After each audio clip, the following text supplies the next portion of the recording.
अस्सलाम वालेकुम दोस्तों, मैं हूं याकूब खान और आप देख रहे हैं मेवात का गुलिस्ता चैनल। यदि आप हमारे चैनल पर नए हैं तो हमारे चैनल मेवात का गुलिस्ता को सब्सक्राइब करें, लाइक करें और हमारी वीडियो को ज़्यादा से ज़्यादा पहुंचाने में हमें चलते हैं वीडियो की तरफ। आज मैं आपको जो एक पैगाम देने जा रहा हूँ, बहुत ही खूबसूरत और अच्छा पैगाम है। यदि आप इसको गौर से सुनेंगे तो हो सकता है कि शायद आपकी ज़िंदगी में कुछ तब्दीलियाँ आ जाएँ और बदलाव आ जाए। एक मैसेज है ये जो बहुत ही खूबसूरत और अच्छा मैसेज है, जिसको मैं आप लोगों के बीच में रख रहा हूँ। इस पे गौर फरमाएं। एक कॉलेज के अंदर बहुत सारी लड़कियाँ पढ़ती थी। उनमें से एक दिन एक प्रोफेसर ने एक शादीशुदा लड़की को खड़ा किया और कहा कि ब्लैक बोर्ड पर ऐसे 25-30 लोगों के नाम लिखो जो तुम्हें सबसे ज़्यादा प्यारे हों।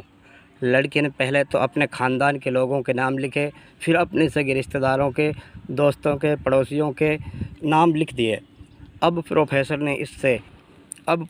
ने इसमें से कोई भी कम पसंद वाले 5 नाम मिटाने के लिए कहा। लड़की ने अपने 5 दोस्तों के नाम मिटा दिए।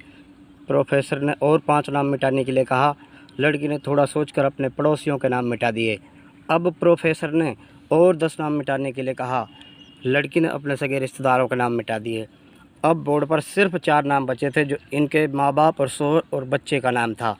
अब प्रोफेसर ने कहा कि इसमें से 2 और नाम मिटा दो। लड़की कसम पड़ गई और बहुत सोच और समझने के बाद में बहुत दुखी होते हुए उसने अपने माँ बाप का नाम मिटा दिया।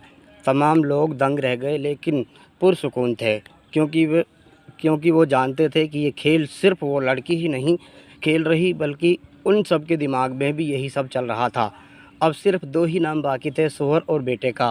प्रोफेसर ने कहा और एक नाम मिटा दो।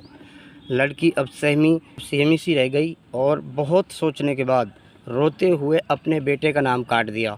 प्रोफेसर ने इस लड़की से कहा, तुम अपनी जगह पर जाकर बैठ जाओ, और सबकी तरफ गौर से देखा और पूछा, क्या कोई इस बात को बता सकता है कि इसका ये ऐसा क्यों हुआ और इसका मेन मकसद क्या है। सिर्फ शौहर का ही नाम बोर्ड पर रह गया।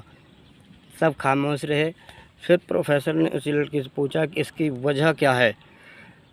उसने जवाब दिया कि मेरा शौहर ही मुझे मेरे माँ बाप, भाई बहन, हत्ता कि अपने बेटे से भी ज़्यादा अजीज़ और प्यारा है। वो मेरे हर सुख दुख का साथी है। मैं उसे हर वो बात शेयर कर सकती हूँ जो मैं अपने माँ, बेटे या किसी से भी शेयर नहीं कर सकती। मैं अपनी ज़िंदगी से अपना नाम मिटा सकती हूँ, मगर अपने शौहर का नाम कभी नहीं मिटा सकती। कितनी अच्छी सोच थी इस लड़के की, और इसने एक जो मैसेज दिया है वो बहुत ही बड़ा और बेहतरीन मैसेज समाज को दिया है। मर्द का मर्तबा बहुत ही बड़ा होता है, और इस लड़की ने ये साबित करके दिखाया है कि हर कोई बात किसी से नहीं बता सकता। भाई से, माँ से, बहन से, किसी से नहीं बता सकता। उसको अपने शौहर के सामने शेयर कर सकती है, और शौहर ही उसका सब कुछ होता है। अगर इस चीज़ को बहन अमल करें इस चीज़ पर, तो बिगाड़ पैदा नहीं होगा। जो घरों के अंदर छोटी छोटी बातों को लेकर बिगाड़ पैदा हो जाते हैं, और यहाँ तक नौबत आ जाती है, कुछ के तो तलाक हो जाते हैं, कुछ घर से बेघर हो जाते हैं।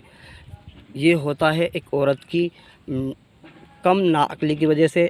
अगर औरत इतनी अक्लमंदी से काम ले, जो मैसेज ये आपको इस मीडिया के माध्यम से दिया जा रहा है, इन बातों पर ध्यान करके, गौर करके, हर माँ, बहन, बेटी इन बातों पर गौर करके अपनी ज़िंदगी को बेहतर बनाना चाहती हो, तो इन चीज़ों पर अमल करके अपने बेहतर भविष्य और अपनी बेहतरीन ज़िंदगी को गुजार सकती है।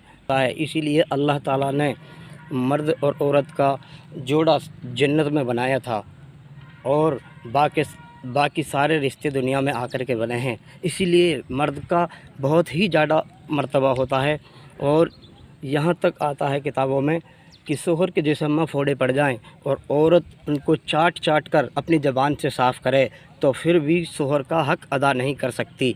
लेकिन आजकल कुछ औरतें छोटी छोटी बातों को लेकर झगड़े करती हैं, अपने शौहर से नए नए चीज़ों के मुतालबे करती हैं, और नए नए खाने पीने, कपड़े, नई नई चीज़ों के मुतालबे करती हैं, और बेवजह की बातों से अपने घर में रंजिश पैदा कर लेती हैं, जिनसे कोई फ़ायदा भी नहीं होता।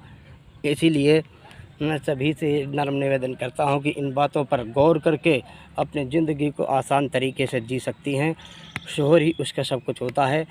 मैं ये नहीं कहता कि माँ से, बाप से, भाई से, किसी से दुश्मनी करो, लेकिन सबसे बड़ा जो रिश्ता है शोहर और बीवी का है,